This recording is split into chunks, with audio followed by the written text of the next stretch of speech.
Hi there. Welcome to Have It All. I am your host and the creator, Anna K. Morris, and I'm thrilled that you're here because if you are here, it means that you're interested in having it all, or maybe you're curious about what I and my guests have to say about having it all. Can we? Do we know what it is that we want? And once we get it, are we wise enough to know that we have it? And are we worthy enough to hold on to it? That's what we'll be exploring on the podcast. I'm so happy you're here, and let's get started. Hi, everybody. Anna K. Morris here, and welcome back to the Have It All podcast. I'm so happy you're here. And we're going to dive into the topic from the last podcast that I had with Dupe Witherick. She's a Thrive alcohol-free coach. And we got into a lot of the story that Dupe's had and what she's been successful helping people with. Not just going alcohol-free, but really thriving from that decision. And I thought it would be valuable to kind of dive a little bit deeper into my own story as it relates to how I think it helps everybody, why I did it, and most importantly, what you can take. I never want you to listen to one of my podcasts and not walk away with something that relates to your life that you can do to make a difference, to make your life more in alignment with what it is that you truly desire, with what your soul is here to do, to have, to feel, right? So on that note, I quit drinking about 13 months ago on my birthday, September 3rd. And I could give you all the reasons, like we all know the health benefits and, all of that. I will tell you, it's not because I was an alcoholic. I'm not an alcoholic. So I never thought of AA meetings or anything like that. Not that there's anything wrong with it, but it was a block for me for a long time that I wouldn't quit drinking because I was like, well, but if I quit drinking, then I'm an alcoholic. That's not true. And I think we all know that by now, right? The sober movement and the alcohol-free movement is big enough right now. Especially if you're listening to this podcast, this is something that you're already curious about. So we know that that's not the case. However, there is a stigma, and I come from a family of a lot of drinking. I'm careful to use the word alcoholism, although there's certainly that in my family. And so I could feel this shame and embarrassment around it. And so then I wouldn't quit drinking because then it meant that there was something wrong. It doesn't mean there's anything wrong. The reason that I quit drinking, and I'll get into the truth of it and the vulnerable little underbelly side in just a minute. But the biggest reason that I quit drinking was to create space in my life. So Dupe said something on the podcast, podcast number 2. So if you haven't listened to that, go grab it. It's with Dupe Witherick. It's podcast number 2. It's the last podcast. And she talks about needing 20% of free space in your life. That's a big number. That means a fifth of your life, of your day, is white space. And if you study human design, for my projectors out there, if you know human design and you know that you're a projector, we need it even more, right? When I think about how I'm setting up my business and how I want it to look and feel and work, the actual hours that I am working in it or on it are pretty small, and they're very, very efficient. That's how projectors work best because we don't have our own energy. We burn out really fast. So this makes sense. Once I started learning more about human design, this started to make a lot of sense to me of why I couldn't sustain the all night, work sessions in college, and the way that I was living in New York was such a burnout and fatigue. It took me years to recover from. So I knew that I really wanted to start meditating every morning. I really wanted to start with my friend Albina's 5 a.m. meditation club. Now I don't do that, but I still meditate every morning. I get up a little bit later, about 6. And what I was feeling is that by having that glass of wine when the kids were having a bath, it would just kind of take me down this natural spiral of like staying up too late, getting hooked on a show, watching too many episodes, going to bed later than I planned, waking up earlier, not feeling my best. If it was 1 glass, if it was 3 glasses, it didn't really matter. The same thing always kind of happened, right? So I took out alcohol to create more space in my life because I knew I needed meditation and I knew I needed to stay grounded. And let me tell you why I knew that. And this is the part that like, I don't really want to share, but if it makes a difference for somebody, like I will do it. Last summer was, I would probably say, the hardest summer of my life. I don't even know where to start. I won't go into a whole bunch of the backstory. I think that that's something that I'll do eventually on the podcast, but I'll do it with Derek. It just feels better to do that. But we had a really hard time in our marriage.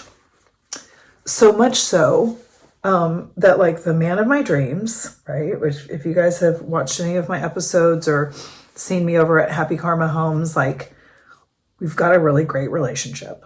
And I worked really hard to clean up my romantic life and my ideas about men and all the things in order to manifest the man of my dreams. And then I did. And then for the first time last summer, I thought about not being married to him. And there have been times in my marriage when I was frustrated, but at no point did I ever say like, I don't think I want to do this anymore. So when it came up last summer, it was in light of like a bunch of things that I discovered that I didn't know about with our business and money. And it's always, not always money, but it's frequently money, right? Money and sex with relationships. So there it was. And I thought, I don't think I can do this. Do I want to get a divorce? Was the question. And the answer was a resounding no. So so then my question is, because I'm coaching myself throughout my whole life, right? It's one of the reasons that I've waited to have a proper coaching business, because like I've needed to go through it myself so that when I'm coaching you, I'm really speaking from fucking experience, right? Like I'm not interested in any certifications or bullshit classroom, whatever. I'm into the school of life. And I've been doing this for 16 years and I've coached thousands of people and I know what works. So I know what works on myself. And the biggest thing to ask myself at the time was, do you want to be married to Derek? Put the stuff aside, put the frustrations and the sadness and the anger aside and answer that one solo question. And my answer was a resounding yes. Okay, so then my next question is, how do I be in this marriage when I'm so angry, when I feel so betrayed? When it's easy for me to say, how did you do this to us? Like, how did you do all the XYZ, all the blame game, right? All the victim stuff was right there. And it constantly happens. I'm still working on it. It's been a year now. So my point in all of that is when I asked myself, like, okay, well, how am I going to stay and transform it? Because me running around like you're the bad guy and you did a bunch of like stuff that I'm not happy with and you betrayed me and blah, blah, blah, blah, blah. Like that doesn't work. That's not any kind of a marriage I want to be a part of. That's not any kind of friendship or partnership or any relationship that I want to be a part of. So the question became, well, how am I going to do this? And I knew that my cortisol levels were shot. I knew that I was running around like incredibly stressed financially. And the only thing that I could think to do was to start to take stuff out that wasn't serving me. And so taking out alcohol was a really easy, right? Like it instantly saved us money. Right? I'm telling you that like we were having financial trouble. So like it instantly like saved us a lot of money, probably like $1,000 or $2,000 a month. if I really get honest about it. It improved my sleep. It gave me more time in the evenings, right? Like I just all of a sudden had this like free time to read a book or talk with Derek or watch one show, not five, or like take a bath, go to bed early, meditate, right? Like I started doing transcendental meditation. Like I started meditating twice a day. I built my coaching business. Like I really started taking great care. But it first came with taking something out that wasn't serving me. So the context of what I'm talking about today is alcohol. But I want you to think about anything, right? It could be gossiping. It could be social media. These are two very hot ones that I see a lot with clients and with people in the world. It can be worry. That's one that I'm still working on, right? Like my automatic is to like worry, which completely takes me out of the present and out of the possibility of a new future, right?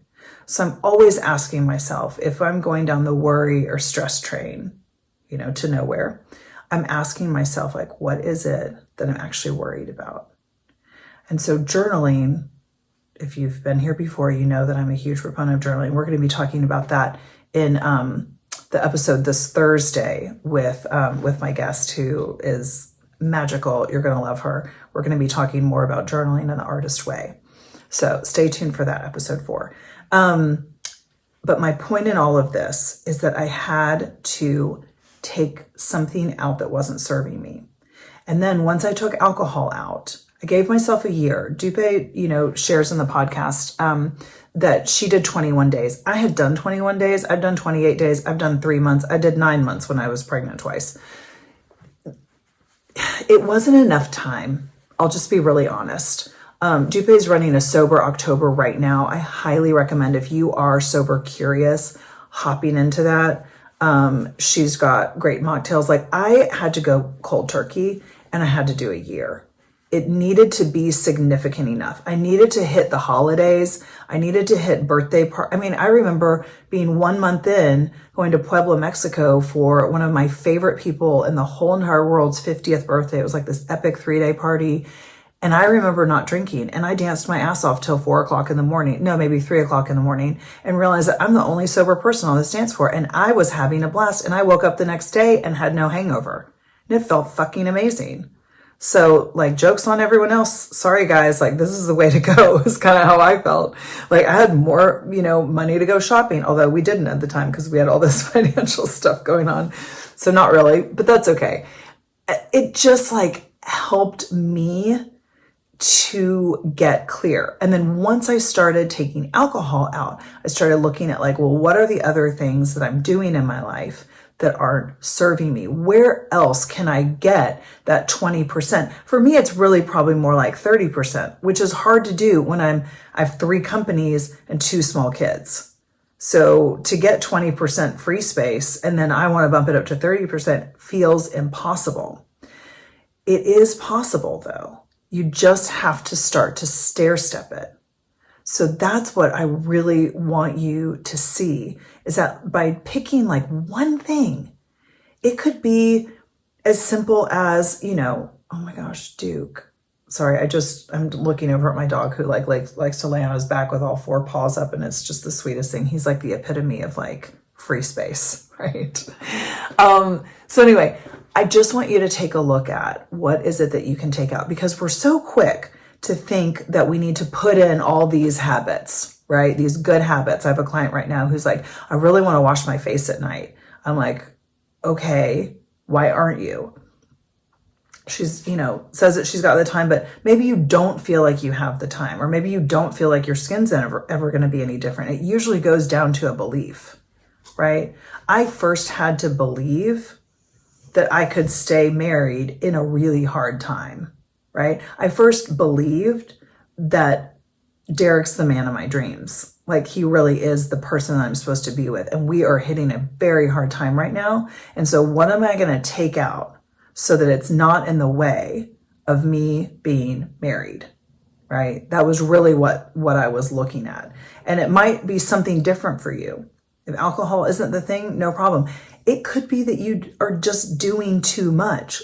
God, I'm the queen of that. We're going to talk in probably every episode about doing too much. My default is to do too much. I literally just did it last night. I was like, I'm going to put together a summit for the fall. I didn't do one. I love doing them. I need to do one. I must do it. I sent out 8 different messages. And this morning I woke up and journaled about it. And I was like, oh, there I go again. I'm doing it again. What I haven't typically had was a house that has everything in it that I've been like sorting through and still have quite a bit left in. And then, oh, by the way, we're going to remodel it. Like, I've got different things on my plate. And right now, doing a summit doesn't work. And it's really hard for me to say that. It's really hard for me to say that's too much. But the more you give yourself permission to stop and say, I've got to take something out, I promise you that free space will set you free. It feels so much better. It has kept me married. It has turned everything around in our businesses. It has turned everything around in my personal life, in my professional life. It's made me better everywhere. So think about whether it's alcohol or anything in your life that is not serving you. I want you to think about taking it out.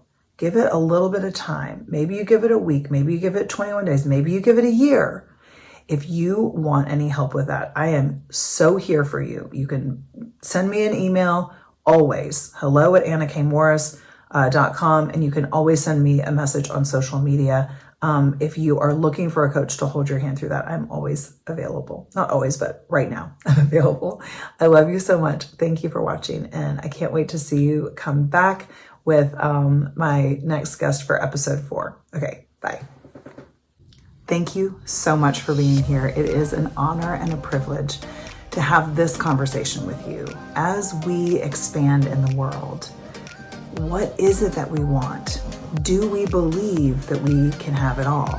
I hope this episode gave you some insights and some things to think about, and most importantly, some actions to go and take in your own life. If one of those actions is reaching out to me, I'm so thrilled and honored. You can always find me on my website, annakmorris.com, and you can always send me an email, hello@annakmorris.com. DM, texting, if you have my number, any of that is great too, and I would love to be in touch with you and help you have it all. I love you, and thank you so much for being here.